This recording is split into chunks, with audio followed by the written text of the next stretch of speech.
first, let's go over how the book of the year is chosen.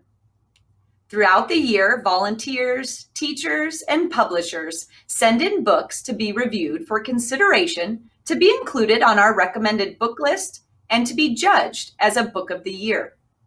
After selecting the top books from this pile, AFBFA sends the books to 10 or more judges. These judges are educators, volunteers, teachers, and parents. Books are judged on their accuracy, appeal, and engagement, and their ease of use in a classroom.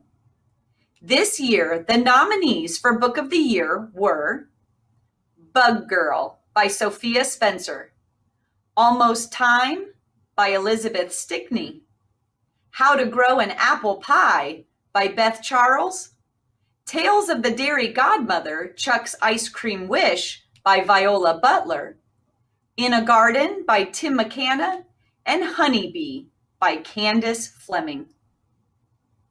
This year, there were 12 judges, and they picked, drum roll please, Tales of the Dairy Godmother, Chuck's Ice Cream Wish. Congratulations for being chosen as the 2021 Book of the Year. As a special treat for each of you today, if you were one of the first 1,200 to sign up for this event, you will be mailed a copy of this book for free, thanks to a generous sponsor from Farm Bureau Bank. Speaking of Farm Bureau Bank, I'm now going to turn it over to Will Heilman to introduce the author and illustrator.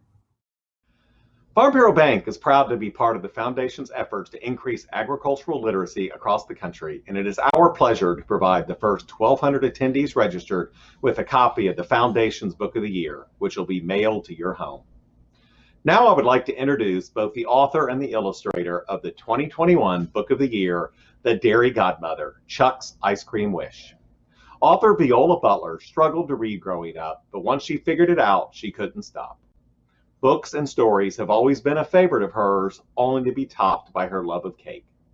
Chuck's Ice Cream Wish is her first published book. Viola works in education and lives with her husband, 2 children, and her cat, who hates everyone.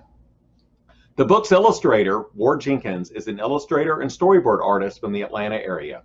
He has illustrated picture books such as Chicks Run Wild and Rock Shoes. In addition, he has served as storyboard artist for several animated TV series such as My Little Pony and Bing. Ward did extensive research for this book by visiting dairy farms in Georgia, and he would like to thank the Georgia Farm Bureau, Ag in the Classroom, and the Dairy Alliance for their insight and generosity. Ward lives with his photographer wife, Andrea, and 2 teenagers, Ava and Ezra, and he has not shaved his beard since 2010. I'm going to turn it over to Viola and Ward to talk a little bit more about their book, but first, I would like to congratulate them on their awards. Thank you, Mr. Heilman. I'm so thankful to receive this award. Thank you to the Farm Bureau, Feeding Minds Press, Emma Dryden, our editor, and Ward Jenkins for bringing this story to life. And a special thanks to Farm Bureau Bank for supporting the Book of the Year. I'm so thrilled that Chuck's Ice Cream Wish won this award.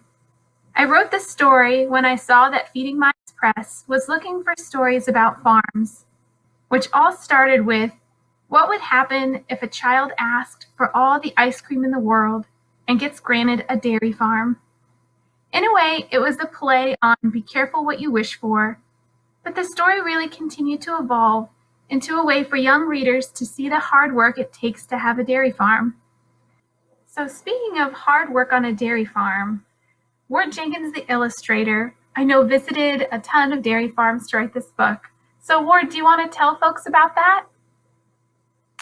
Yes, and thank you, Viola, for writing this book. And I also want to thank the American Farm Bureau for this.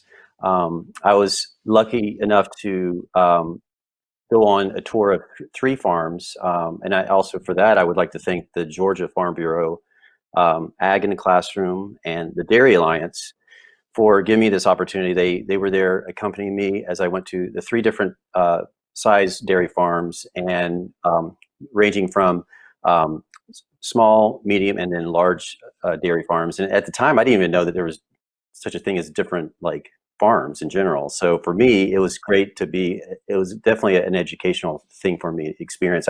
And also during the course of this was just like imagining myself as a kid trying to figure out like, what would a kid be fascinated by? So actually, I started writing the story. The main character's name was Billy. When Feeding Minds Press told me that they knew a real dairy farmer named Chuck that would be great to feature with this book, we just changed the name of the character to Chuck, and so it made it really fun so that the kids could really meet a dairy farmer named Chuck at the end of the story. And I really want to credit you, Ward, for bringing Chuck to life. Do you want to talk a little bit about your creative process? You guys gave me a picture of Chuck, and I just kind of imagined him as a kid, and so that kind of helped. But also, like I mentioned earlier about how I approached this book was much in a way of like being that inquisitive kid that's always in the front of the classroom, always raising his hand or her hand, saying, "I need to know more about this." And so I was pretty much that kid when I was in elementary school, growing up. And for me, I was equally fascinated to know where ice cream came from. And it was actually interesting to hear that you said that you had an early version where it was mostly just the ice cream process and not necessarily the dairy process. And for me, I thought that was just as important too. So luckily, we were able to put a little bit of that in there for one of the spreads where we could see after Chuck does, spoiler alert, he does get some ice cream. And we can see them in the background making how they have these huge vats and the cooling process in the freezer and all that. So I thought if we just get a little bit of that in there, that was important. And I know that we talked with the editor Emma to help us, and that was a nice process to kind of go through and think about how will this be not just creatively but also just educationally, and will it read well story-wise? So that was really a lot of fun to go through that process.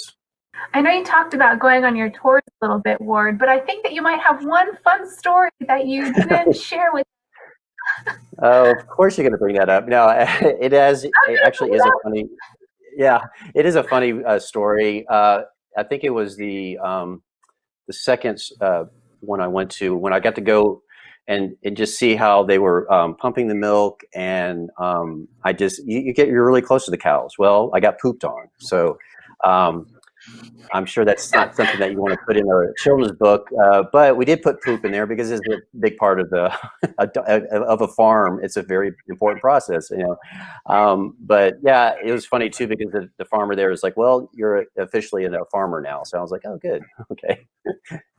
So yeah, that was a lot of fun. Yeah. Yes. And well, speaking of farmers, obviously so thrilled and so thankful to win this award. And I think that, and I hope that if anything comes from this book, I hope it just helps to open people's minds to understanding where their food comes from and learning more about food and farming. I hope that it really sparks curiosity in young readers so that they can keep learning about food and farming. And they know that the hard work goes into making all of our meals possible.